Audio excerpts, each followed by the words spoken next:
So I was watching the X Zone TV channel last night when I was abducted by aliens, and they kept repeating to me over and over again, simultv.com, simultv.com. What's simultv.com? That's what I asked them. They had it written on the side of their UFO. How do you spell that? UFO. No, I mean simultv.com. simultv.com. simultv.com. Right. simultv.com. Interesting that you were abducted by aliens in a simultv.com UFO last night. Oh, yeah? Yeah. Now that you mention it, I remember now last night I was awakened from a deep sleep. My great-grandmother was standing there. She said she'd come from the hereafter to tell me about simultv.com. She even spelled it out for me. simultv.com, sonny boy. simultv.com. simultv.com, sonny boy. Wow. Yeah. Guys, you'll never guess what my psychic guru just told me. simultv.com. Exactly. Are you guys psychic too? Of course. We all know about simultv.com. simultv.com.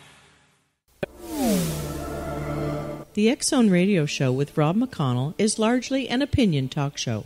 All opinions, comments, or statements of fact expressed by Rob McConnell's guests are strictly their own and are not to be construed as those of the X Zone Radio Show or endorsed in any manner by Rob McConnell, rel-mar McConnell Media Company, the X Zone Broadcast Network, its affiliated networks, stations, employees, or advertisers.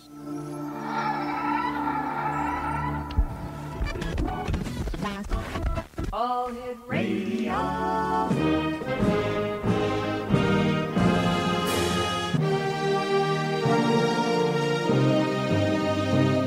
Welcome to the X Zone, a place where fact is fiction and fiction is reality. Now, here's your host, Rob McConnell.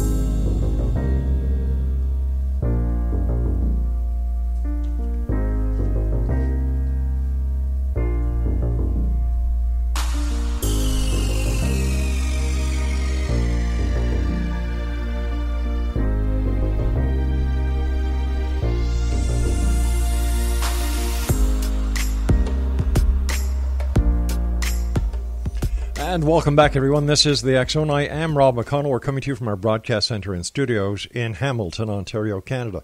If you'd like to send me an email, same address for the last 29 years, xzone@xzoneradiotv.com, on all social media sites, X Zone Radio TV. And for all the programming we have available for you 24/7, 365 on the X Zone Broadcast Network, www.xzbn.net.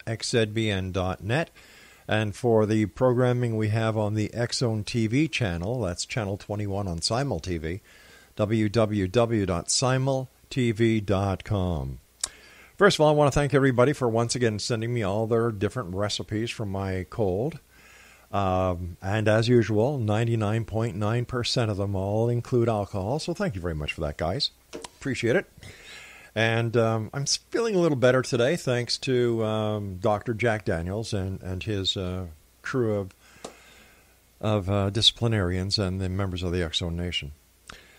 My guest this hour is a gentleman who is from my home territory of St. Catharines, Ontario. As you know, I was at CKTB for a number of years, and I enjoyed our stay at CKTB. But as the show and the networks grew, so did we. So it's always great having somebody back from St. Catharines with us. And tonight is Joshua Black. He's a research into the area of grief dreams with a special focus on dreams of the deceased.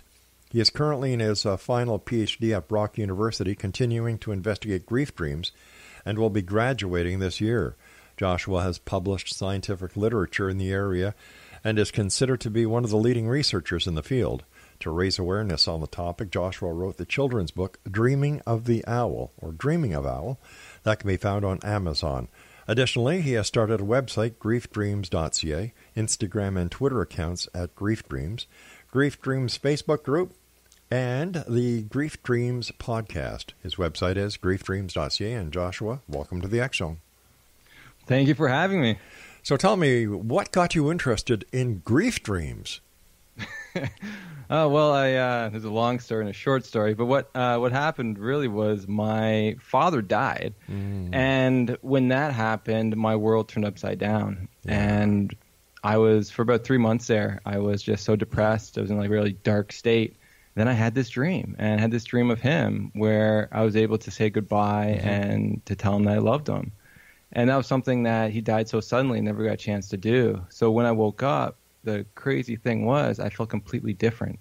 And I always put that in my back pocket. I never told anyone about it, but that was the first moment that, I'm like, oh, this is different than my other dreams. Like there's something new here. And I just, it helped me great. And I went forward and finished my undergrad. And then I started working with the bereaved, and they started asking about these dreams. And I wasn't trying to I didn't really ask about them, but they were asking me questions about why didn't I have dreams, or, how come I'm having negative dreams? And so that's when I decided, look at the literature, and there wasn't really anything there to help them, which was really shocking to me. And so that's when I said, I got to figure this out. It's bugging me. I want to know some answers. And so that's when I found a university, Trent University, to do my MA at, and I learned more than I ever could there. And then I was able to do my PhD at Brock. Now, your PhD is in what? It's in psychology. Psychology, okay. Yeah. Isn't grief a natural way of us healing ourselves through, whether grief is by the passing of a loved one, or even the change of a job, the change of a move, a change of a location, any major change within our psyche?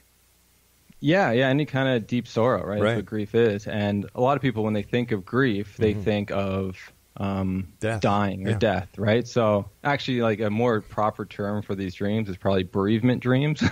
But a lot of people didn't really know what that meant, so that's why I termed it grief dreams. Now, how do you study these dreams? How do you investigate grief dreams?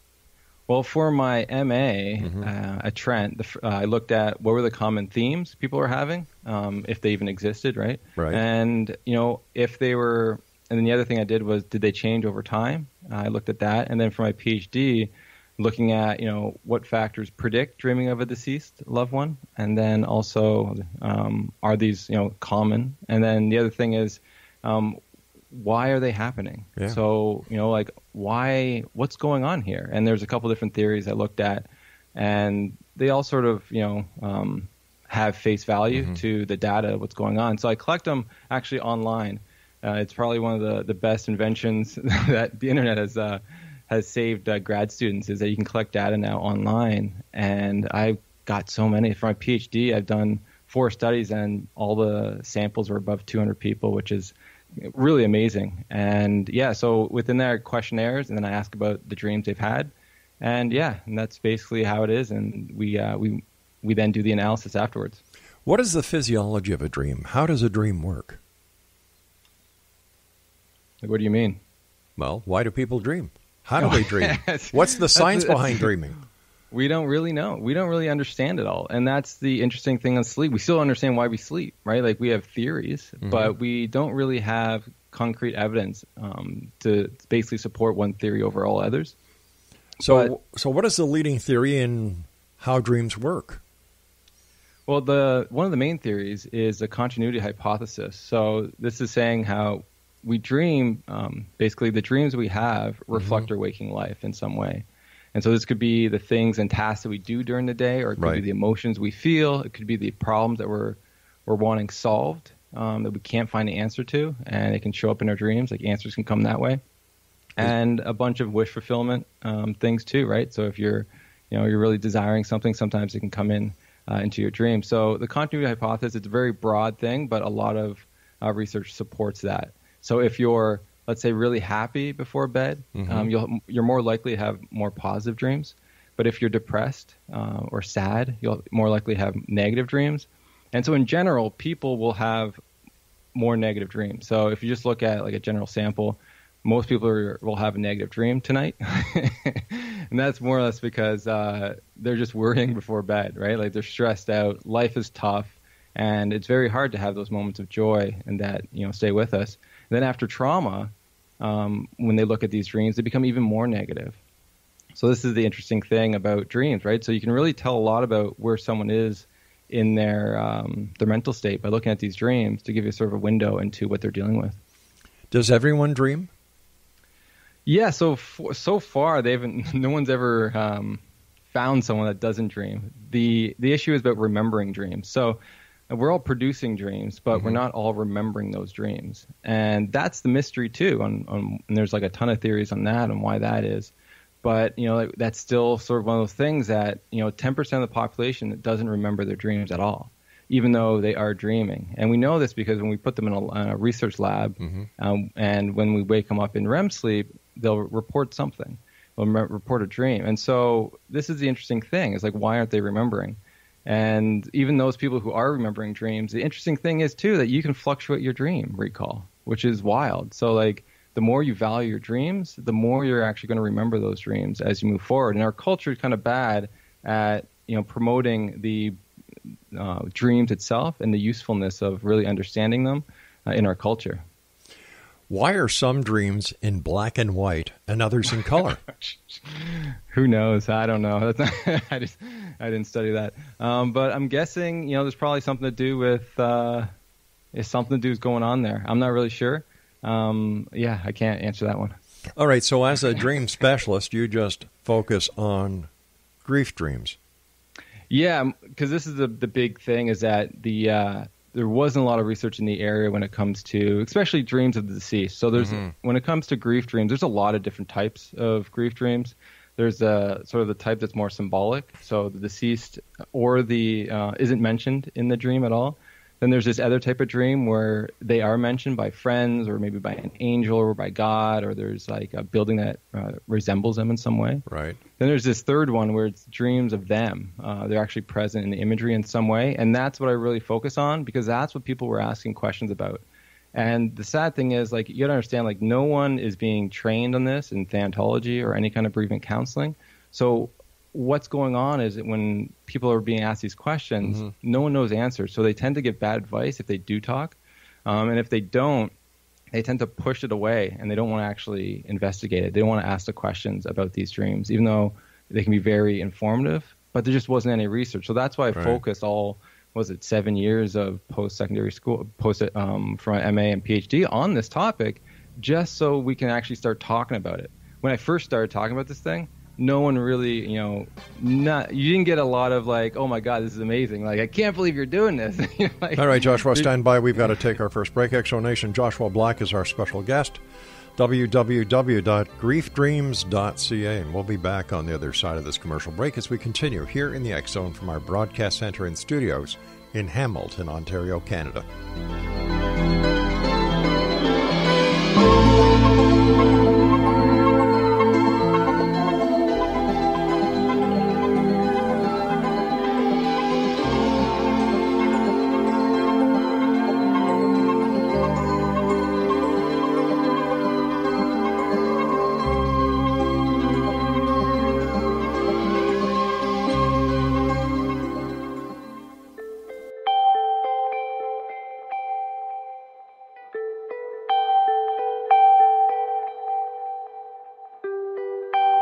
It's hard to listen to the news without realizing we're living in volatile, unprecedented times. Yet never has there been such an opportunity to transform the human condition. As old structures fail, where can we find the guidance to co-create a better way? Find Your Path Home is an ever-evolving, leading-edge information, education, and healing resource center designed to support and guide you on your path to unity and enlightenment. Based on sound principles employed by shaman worldwide, we provide techniques that can support you through the current transitions, offering online shamanic classes, international long-distance shamanic healing sessions, complimentary Mission Evolution radio episodes and Stairway to Heaven TV vignettes, seminars, retreats, and much more. All of this can be found on findyourpathhome.com.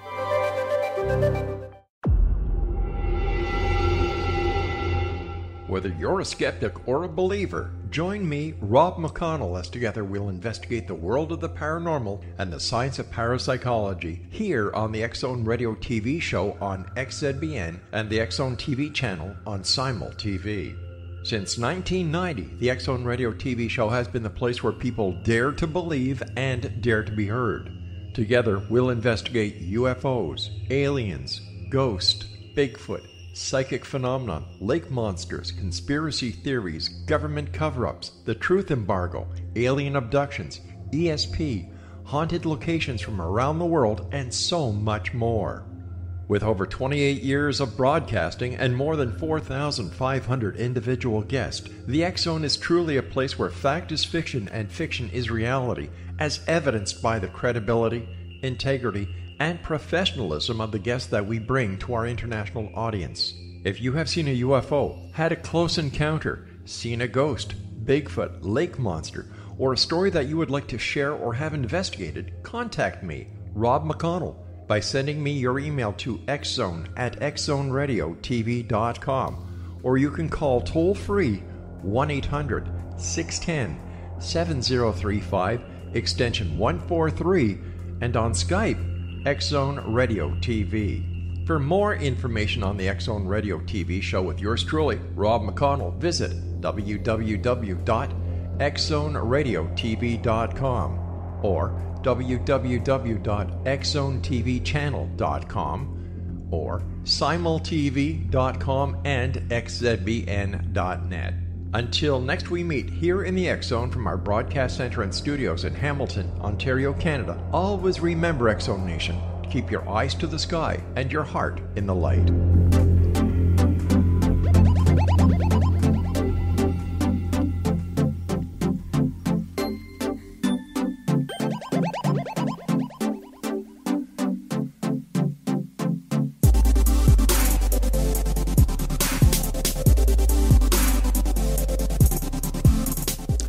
X-Zone Nation, Joshua Black is our guest this hour. www.griefdreams.ca. Joshua, I'm a little confused here because in the first segment I was asking you questions about how we dream and so on and so forth, and we don't have an answer. So how do we know by trying to interpret a grief dream based on no actual knowledge on how a dream works that we're giving the right information to the people who are seeking the answers? Well, we know that, we are dreaming, and all we can sort of do is really take what they sort of share us, because a lot of people, we can't even see the dream, right? Like if we could see the dream, it'd be a lot easier to analyze these things. But the reality is we got to go for self-report, and so people have to sort of indulge or discuss what they want to, and their memory could be, a little, could be accurate or not. But when it comes to these dreams, I'm not interpreting the dream. You got to understand that. Other people will do that. And that's, you got to ask them, how can you do this, right? With me, what I'm looking at is, are these dreams common, right? Like, and what's maybe like what factors are predicting people having these dreams? And also, why are some people having these negative dreams? And so this is sort of looking at more of some of the functions of these dreams, because, right. And that sort of can get at the, like, why is this even going on? So I'm not interpreting these dreams. No, I understand that. I understand that. But I asked you how we dreamt. What was the physiology of a dream? And you said this is something that we still don't know. So if we don't know the physiological reason for why we dream, how can we take any interpretation or any data or any study and make sense of it if we don't know the mechanics behind it? Well, we do that with all sorts of things, right? Like we don't know why we sleep, but yet we know it's important, right? So there's a lot of things that we don't know, and that's why science is, is so necessary in our culture. And as we sort of move forward, and the more technology we get, the more answers that we get. We do know when it comes to, there's two sort of phases of sleep, non-REM and REM. Right. We know when it comes to REM sleep, 80% of the time you wake someone up in that, you're going to catch a dream. In non-REM, it's around 50%. So we are dreaming throughout sleep. But for whatever reason, in REM sleep, it's a little different. So those dreams are a little different than non-REM sleep, and they tend to be more frequent. So there's theories onto like why that could be the case, but that's sort of really not my whole focus is sort of trying to talk about these grief dreams, because this is the stuff that, even though we don't know a lot about dreams itself, this is an important topic in our culture that people are discussing, yet we don't. But no one really has investigated it through a sort of scientific method. Okay, so what do we hope to accomplish by studying grief dreams? We know that if somebody dies, there's grief. We know that for any major change in a person's life, there's grief. So what do we hope to accomplish? Well, the first thing we need to understand is that people are... is this common, right? Like, can we normalize this experience? Because grief itself, the issue people have is usually they don't understand what's common in grief. And so it scares them, and they sometimes think they're going crazy. And then they have all sorts of complications. And so then that's like just a whirlwind, right? Like once you start thinking something that, you're not dealing with it properly, you'll start making that actually true in your life, and you'll get worse and worse, even though it could be a very common thing. So for these dreams, what we're finding is that it's very common. So I did a study on spousal loss and partner loss, and 86% of those people within the first year dreamt of the deceased loved one. After pet loss, after 6 months, it was around 76% or something. And then after a miscarriage, they're dreaming of the baby that died, and that was around 50% of the time. And so the first thing is that these are normal for people to have these dreams. But you got to understand, people don't understand that. And that's why it's really important, because a lot of people who have these dreams, they say they think they're going crazy because they feel like they're the only ones that are having it. And the answer is no. Like, it's actually really common for you to have this. So then it goes to, okay, what kind of dreams are you having? Like, does that mean anything? Does that relate to your grief at all? Does that relate to anything? And that's sort of the question I had with people, is like, why am I having these negative dreams? And so with looking at the dreams itself, what's actually very interesting is that these dreams tend to be positive in nature, which shouldn't actually be the case. If you remember when I talked about the continuity hypothesis, that these dreams should be negative because they're in deep sorrow. But for whatever reason, when the deceased is in the imagery, these tend to be positive. Is it possible because this gives the person who is in grief to have another moment of time with this loved one, this departed one, and gives them the opportunity of saying things that they may have wanted to say while the person was alive, but they never got the chance? Yeah, well, that's what happened with me, right? And so it's like almost this continuing bond experience is sort of one of those theories that, maintaining a bond with the deceased is one of the things, grief experts say that, helps in our grief recovery. And so this is where people also get into like the visitation aspects of these dreams, because they're maintaining this bond that, is basically going beyond death, which is, we can talk more about that. But also this emotion regulation is another big aspect of grief. And when we're stuck in this grief, it's hard to do the work that we need to do.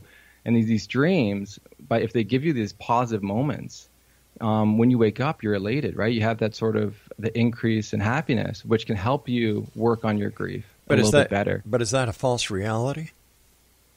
Like, what do you mean? Well, for example, if you dream of somebody who's passed away and you wake up feeling great, the fact is that this person is still gone. That's true. That's very true. But in that moment, of that dream, you thought they were still alive. That's what I meant by a false reality. Yeah, and that can help with emotion regulation, right? And so you can get that whatever that heaviness away from you to then sort of work on some of the stuff, and the sadness will come back. It's not like most of these dreams people have it, they feel good, but they also feel sad too. Sure. Like, right? But it's the moment of actually they're feeling something new that they haven't really felt usually in a while. So, okay, but by them getting a super high, then reality sets back in and puts them into a super low. Doesn't that also increase the chances of depression? No, I wouldn't say that at all. I wouldn't say that it goes to a super low like it's a big thing. You gotta understand, some of these people who have these dreams, it's almost like there's two people, right? There's those spiritual people who will then take some of these dreams as visitations, which has its own sort of high value to that. But there's also these other people who aren't spiritual. It's just like it was a good memory and they got to see him again. So for a lot of people, even though they know it's a dream, even when they wake up, they're still happy they got to see him another time where they weren't dead in a casket, sort of thing, right? So it's a better. So your last memory is not one of them actually, in a illness or death or dying. But wouldn't a photo have the same effect if that's all there was to it?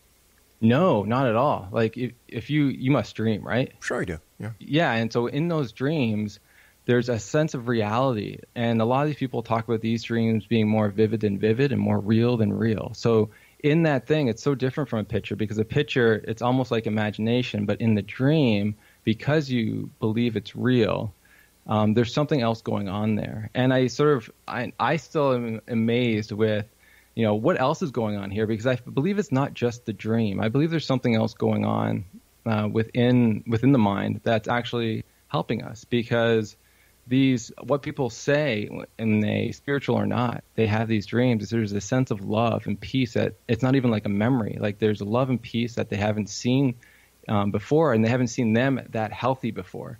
So it's a very interesting imagery to have, because why don't we have it with other stuff? Like when other grief dreams, right? Like if we lose a job, why aren't we having the boss come to us and say it's going to be okay? Like that doesn't happen. Wait a sec. I beg to differ with you. I've heard stories of this happening where people have had jobs they've loved. They've lost that job and they've dreamed about being back in that job.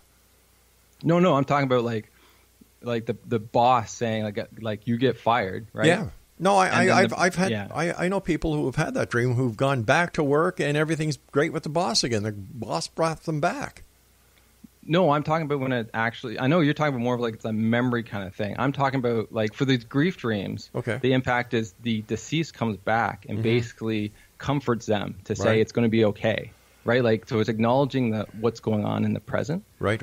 What you're talking about is like they're calling back, and it's like things are good, and you're doing that. Well, that's more like a memory, right? But isn't that the same thing? Because you've got the deceased coming back and comforting the living, and in this dream where the person gets fired, in the dream they go back to work, and everything is fine with the boss, and the boss says, "Okay, you're doing a good job." What's the difference?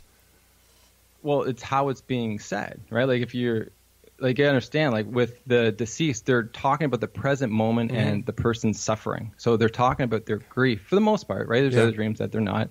And there's some dreams that are like that, like what you're talking about, where it's like they're reminiscing or they're back together again and they're taking a walk, right? That's sort of what you're talking about with these sort of like work dreams. I'm talking about more of the other type of dreams where they're giving sort of this advice or they're comforting the bereaved in the sense of the grief. So they're saying stuff that's going to help them actually work through their grief process.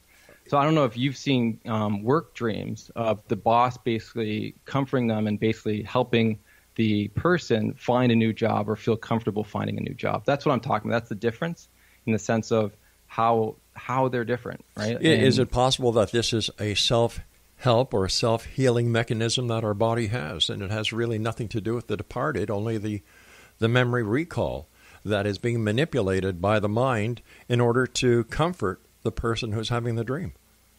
That's one, it's one possibility for sure. And you sort of see that with, some of the memories and stuff that comes with that. But at the end of the day, it's like, why doesn't it happen all the time? All right, stand by. We've got to take our news break. Joshua Black is our special guest, X-Zone Nation, www.griefdreams.ca. And we'll be back on the other side of this break as we continue here in the X-Zone from our broadcast center and studios in Hamilton, Ontario, Canada. I'm Rob McConnell. Don't go away.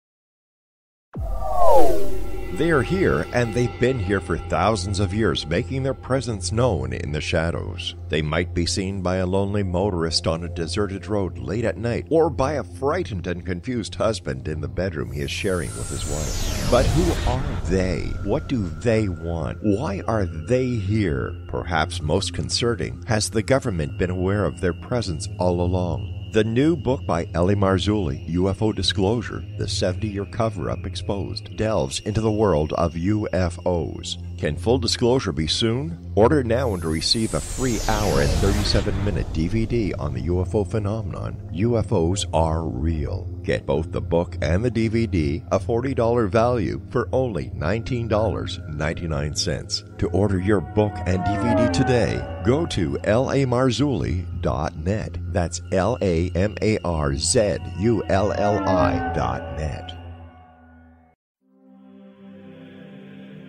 Rob McConnell here, presenting an overview for Nicholas Paul Jennings, author of a fascinating book, Amen.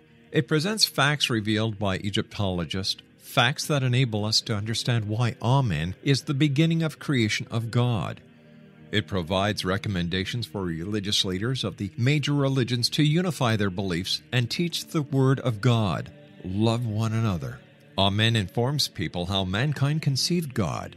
It was the Egyptians that developed the concepts of a soul, a hereafter, and Son of God. And finally, after the worship of many gods, they conceived the belief in one universal God, the maker of all there is. For more information, visit www.futureofgodamen.com. That's www.futureofgodamen.com.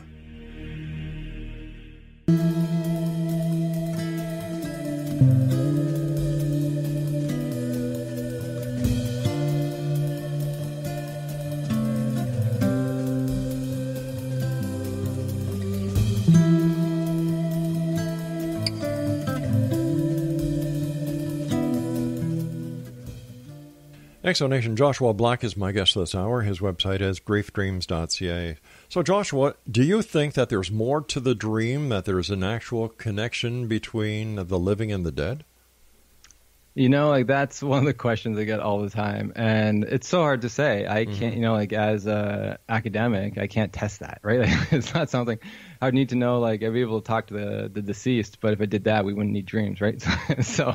But just personally, like I've seen so many things that are just, it makes me question that. It makes me sit in that mystery of life, of what's going on here, because there's something different than regular dreams when it comes to dreams of the deceased. There's a sense of love that's really different, right? As we were talking about the self-help, it's like, why don't we do that more often? You know, like if this is something that we can do, why is it only when someone dies that we get that sense? And how come these dreams can be so powerful to us?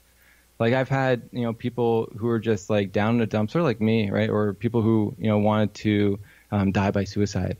And they had these dreams, and all of a sudden it's like a 180, and it just changes them like nothing else. It's like, I always say, it's like 10 years of psychotherapy. Like something's going on in these dreams. So either something that chemically, right, that the body's releasing, that it's, you know, it's very rare, or there's something sort of spiritual going on here. And I can't discount either one. But it's really interesting, some of the dreams I do get when it comes to the deceased, on what they talk about or how they say things to the deceased, and they talk about heaven, or they'll talk about like the afterlife. And I've even had like a bunch of people say they have these dreams of the deceased prior to knowing they're even dead. So this is sort of the really weird thing, right? So as much as it's like comfort stuff, though, these people, they don't know the person's dead yet. And yet they have these dreams. Either it could be like a couple hours or a day before they get notified that the person So we're talking died. about a precognitive dream. Yes, that's what we're talking about. Yeah. Okay. Yeah, so it's very interesting. So it makes me like, you scratch my head and say, you know, how is this going on? Because this is different, right? This is very interesting of what's going on. Even I've heard other dreams where the deceased will tell of a future loss that's going to occur, and that's sort of the precog thing. But whatever happens, like these dreams with the deceased present tend to be extra special in the sense of other dreams we're having. All right, as a scientist, what have you been able to test and confirm in the lab, in the sleep labs? So one of the big questions, so I'm not actually in the sleep lab, but one of those things that I looked at. Wait a second, let me ask you, if you don't do any research in a sleep lab, how do you know what's going on? Oh, we got our own lab, and we do questionnaires. So we're using questionnaires. So we're not actually putting them like in a sleep lab to look at what the brain's doing when they have one of these dreams. That's probably something you'd want to do in the future for sure. But like we're at the really like beginning blocks of understanding these dreams. So the easiest way to do that is to look at questionnaires and to ask people what's going on. And is there any way that you vet or verify what the person is telling you? Well, when it comes to any kind of like questionnaire research, we're just, you know, we're hoping they're telling the truth, and that we don't want them to lie. And at the end of the day, we have sort of mechanisms in there to sort of know if people are say lying based on sort of the data. But overall, you know, I think people are generally, you know, they're nice, and they want to sort of share their experiences to, you know, further their own grief process, right, to help in their own journey.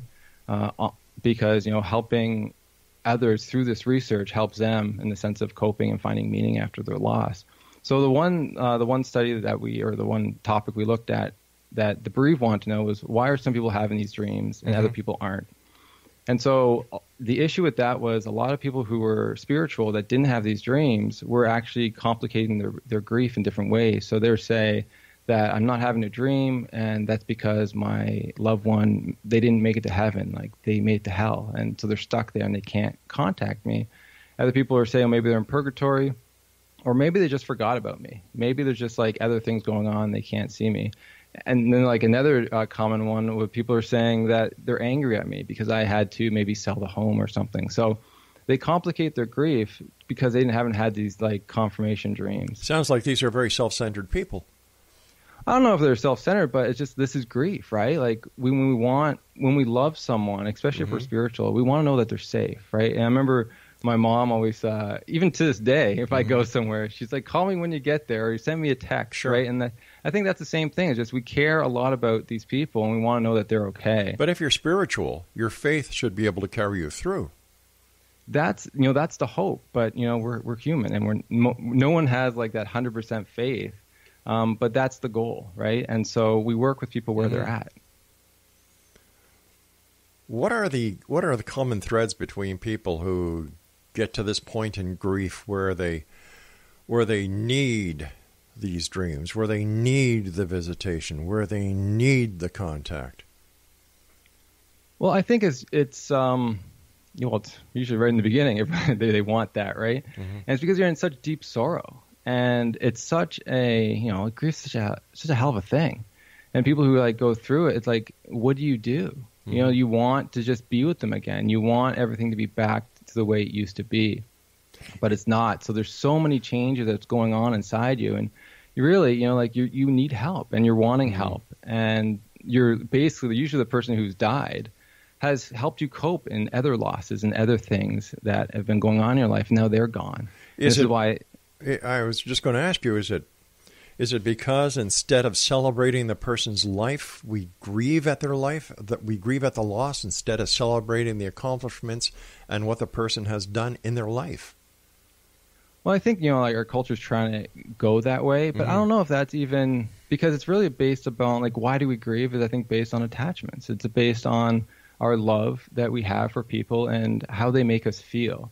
And it's like, yes, we can celebrate, but you're still going to have to mourn because you can't really skip that process. And when some people try to do that, they actually become worse later on because they're really avoiding the sadness. And so this is the issue, right? Like when you talk about avoiding, because you can celebrate and celebrate and celebrate, but if you don't actually connect with the sadness that they're gone, well, you're really avoiding those emotions. But who says we have to be sad? Why can't we be happy? And like I said, take a positive look. The person has, whoever they are, they've done good in their lives.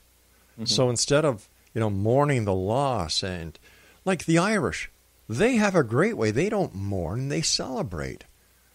They celebrate when a person passes. They celebrate the life. They celebrate the good. Isn't it possible that by using the good, the positive aspects of the person's life, that we can overturn the grief into fond memories, and by doing this, the hurt, the emptiness won't be as severe?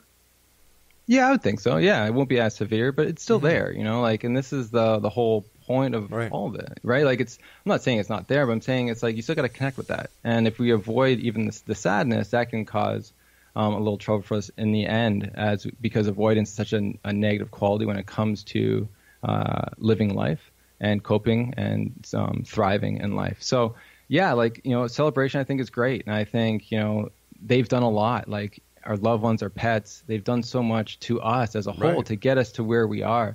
And that's why I love celebrating. I celebrate my dad all the time, but I still have these triggers and these moments that the sadness comes in. And when it does, I sit with that and I cry, and it might not last long, but I acknowledge it. And then I sort of get back to sort of that celebration. But it's like, we're not, certain people grieve a certain way, and some people are more into the sadness, and that's okay, right? Like everyone has their own way of grieving, but it's just like, what can we do to help each other out in the process? And when it comes to normalizing the loss, that's what these dreams, and that's why I'm working with these dreams so much. It's to like help that area of people if they have questions. Or like figuring out like, oh, is it helping them and why? Because you say like celebrating these dreams, for the most part, are celebrating that love that they had together. So it's like, if you're not getting it in almost waking life, you're going to get it while you're dreaming, which is kind of cool. But let me ask you this, my friend. If there are people who are coming to you and asking you why they're not dreaming, Isn't this the focus we should be concentrating on? Is because the people who are dreaming obviously are getting some kind of therapy, whether it be self-induced, a placebo effect or whatever. But the people who aren't having the dreams, these are the people who are having the problems because they're not getting the closure. Yeah, well, that's why it's really interesting. So, going back to that study, the 2 studies I did that I replicated. Anyway, so looking at why are some people dreaming of the deceased and other people aren't. And so those people who are dreaming of the deceased, what actually is the biggest predictor is dream recall. So it's those people who are remembering more dreams in general are remembering dreams of the deceased more often. And so what it tells me is that people are probably dreaming of the deceased more often than they're actually remembering. And so this is really interesting. So grief wasn't an aspect of it. So people who are having these dreams, they're not grieving differently, right? I see. Right? They're just not remembering. And there's different types of dreams, too. You got to remember, there are, even though most of these are positive, there are these negative dreams that people can have. We've got to take our final break, so please stand by. X Zone Nation. Joshua Black is our special guest. Now, listen, if you'd like to contact Joshua, and if you've had dreams, and after you go to his website and read what's there, and if you think that Joshua can help you, once again, here's the website, www.griefdreams.ca. That's www.griefdreams.ca. And we'll both be back on the other side of this commercial break as we wrap up this hour here in the X Zone from our broadcast center and studios in Hamilton, Ontario, Canada. My name is Rob McConnell. Don't go away.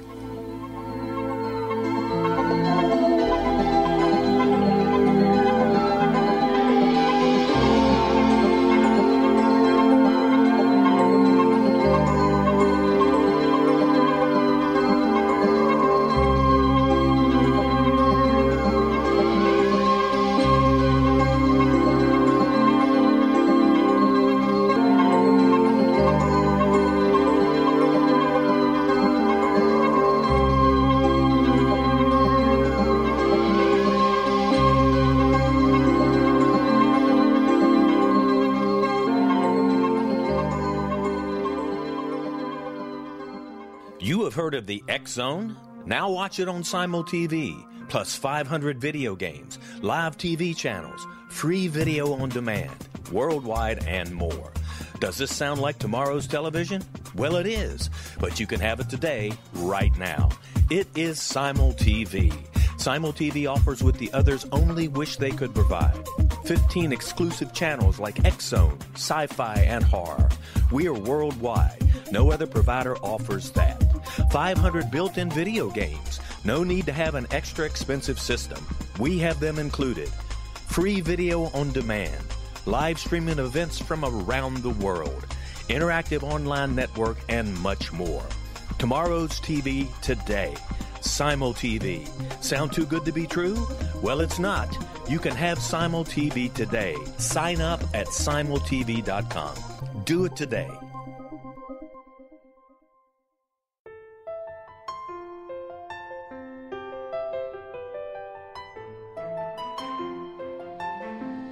Path Home Shamanic Art School has just launched a new online series of classes, Galactic Shamanism, Art of the Ancients, Key to Tomorrow.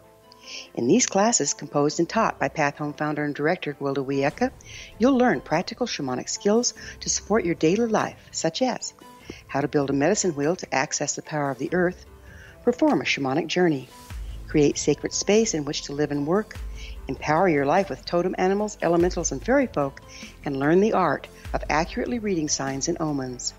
These tried and true skills are the key to living a powerful, productive life. Visit us at findyourpathhome.com to see the ever-growing collection of classes and leading-edge information to support you during these times of uncertainty and transition. All can be found at findyourpathhome.com. They are here, and they've been here for thousands of years, making their presence known in the shadows. They might be seen by a lonely motorist on a deserted road late at night, or by a frightened and confused husband in the bedroom he is sharing with his wife. But who are they? What do they want? Why are they here? Perhaps most concerning, has the government been aware of their presence all along? The new book by rel-mar, UFO Disclosure, the 70-year cover-up exposed, delves into the world of UFOs. Can full disclosure be soon? Order now and receive a free hour and 37-minute DVD on the UFO phenomenon. UFOs are real. Get both the book and the DVD, a $40 value, for only $19.99. To order your book and DVD today, go to rel-marzulli.net. That's LAMARZULLI.net.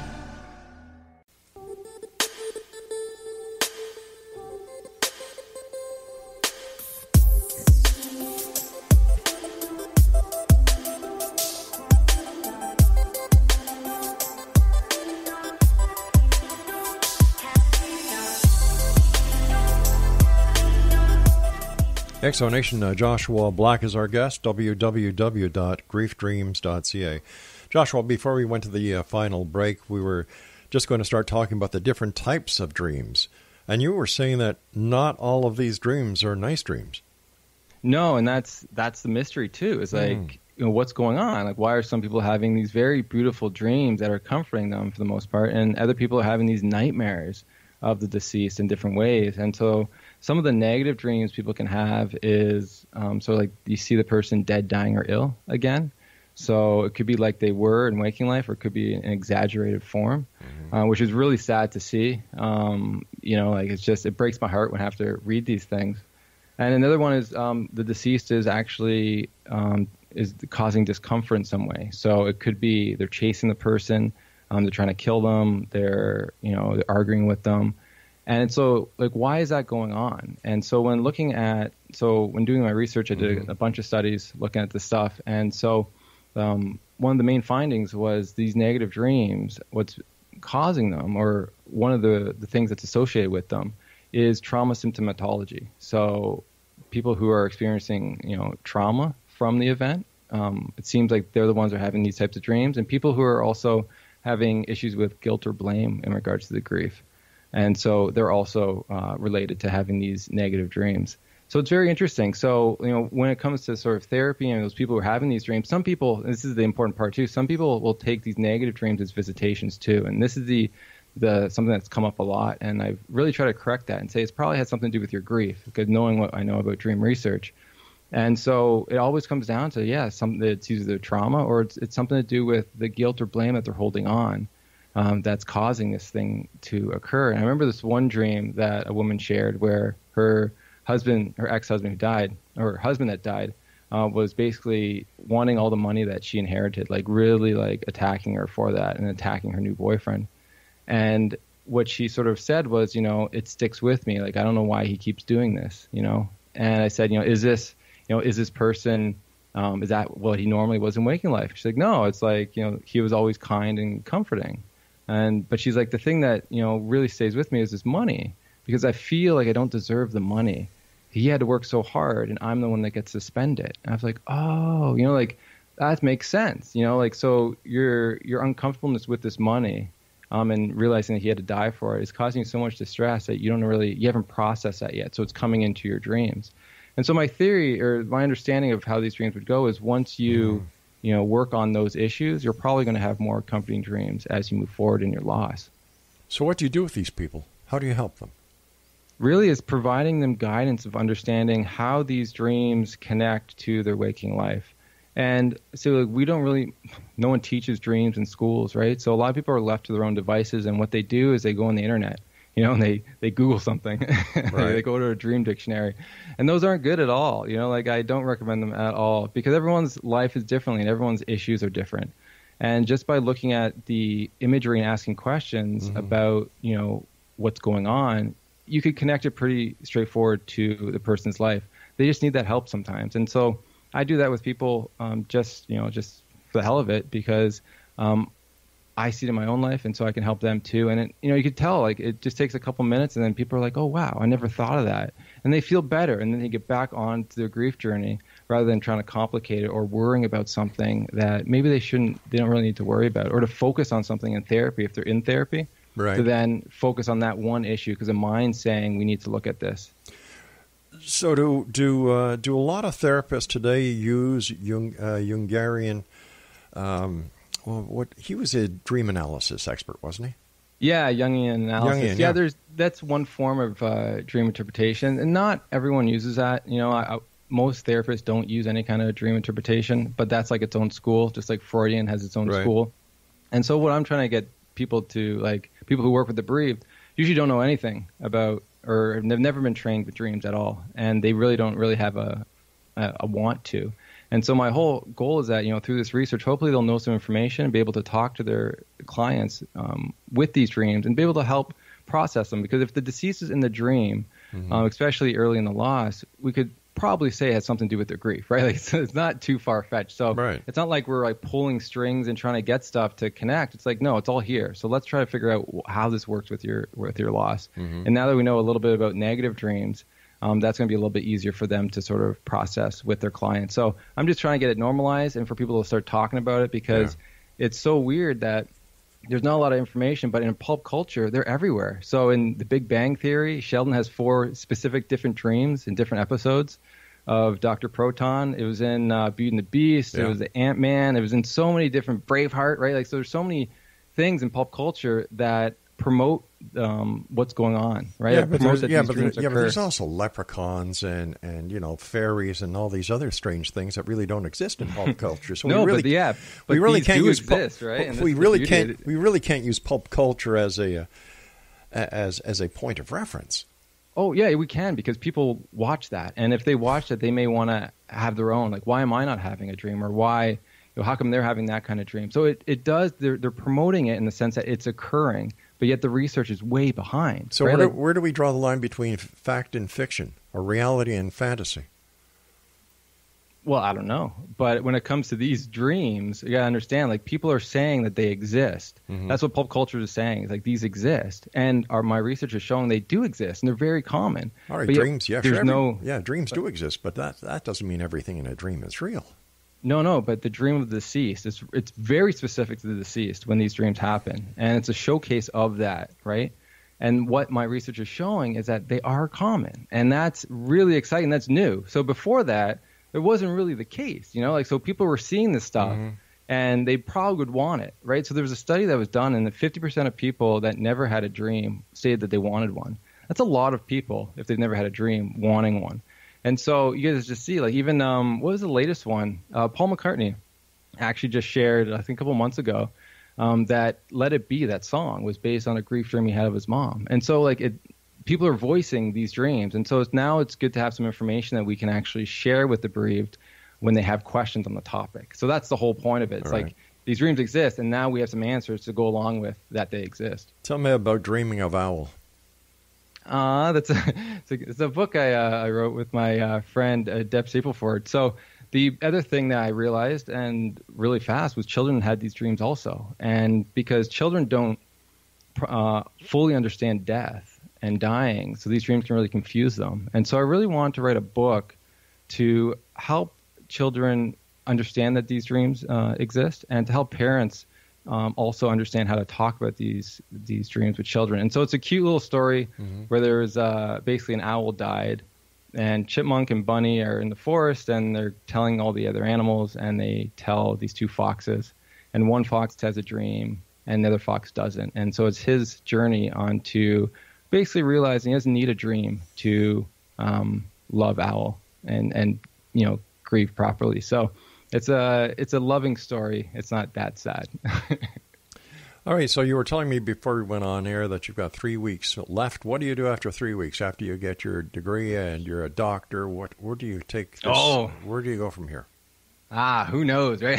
Celebrate. That's what I'm going to do. I'm going to drink some Jack Daniels like you. There you go.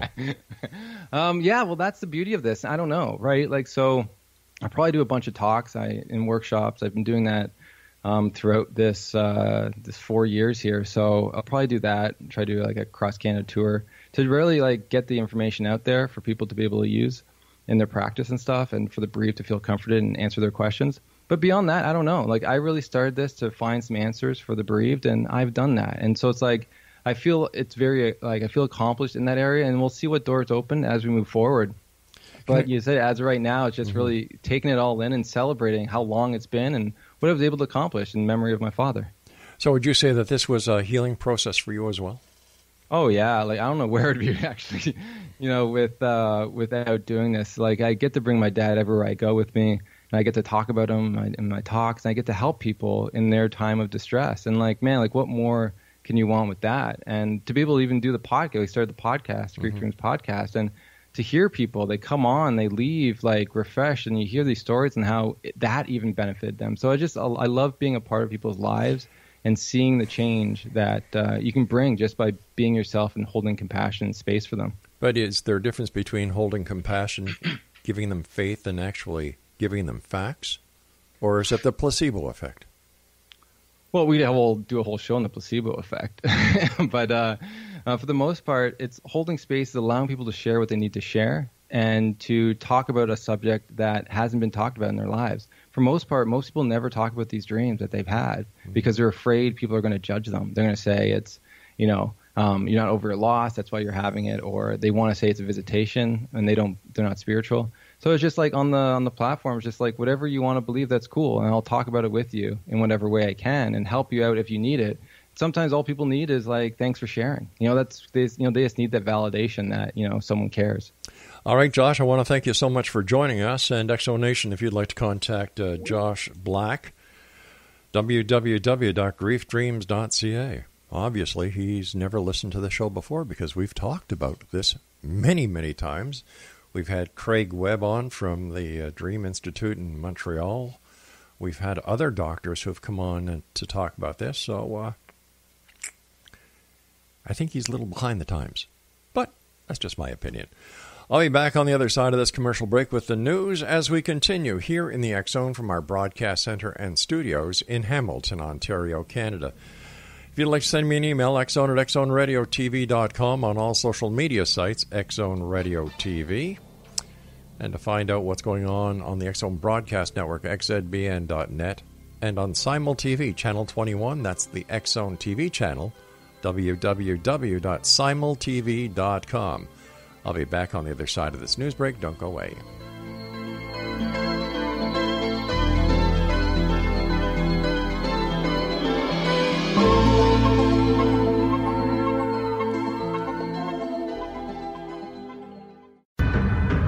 If you are looking for a safe, zero-calorie natural option to the harmful artificial sweeteners on the market today, Just Like Sugar is what you're looking for. Just Like Sugar is a wonderful natural alternative for those health-conscious people who choose a calorie-restricted diet with a great, pure, sweet flavor that tastes just like sugar. Just Like Sugar is a great natural option for people suffering from diabetes and may be useful in restricted diet programs where standard sugars are not allowed and does not cause a laxative effect of some other sweeteners.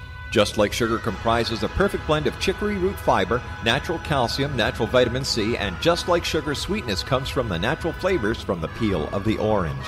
Just Like Sugar is a natural alternative to harmful artificial sweeteners and will change the way that you believe all natural sweetener products taste. Just Like Sugar is available at your local Whole Foods markets, Wild Oats markets, Henry's, Sun Harvest, and many other fine natural food stores in the U.S., Canada, and worldwide. You have heard of the X-Zone? Now watch it on Simul TV, plus 500 video games, live TV channels, free video on demand, worldwide, and more. Does this sound like tomorrow's television? Well, it is, but you can have it today, right now. It is Simul TV. Simul TV offers what the others only wish they could provide.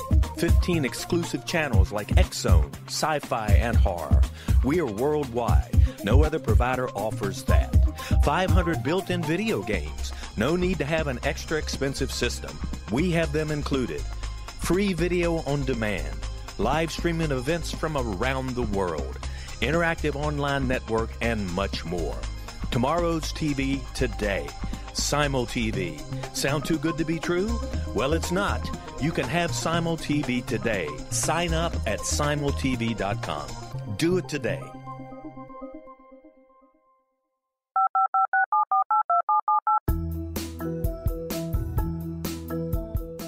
Did you know that when you're on the road with limited data or Wi-Fi, you can still listen to the X-Zone Radio Show with Rob McConnell, The Science of Magic with Gwilda Wiyaka, X-1, Dimension X, Space Patrol, and every minute of the X-Zone Broadcast Network by calling 213 213-401-0080, courtesy of Audio Now.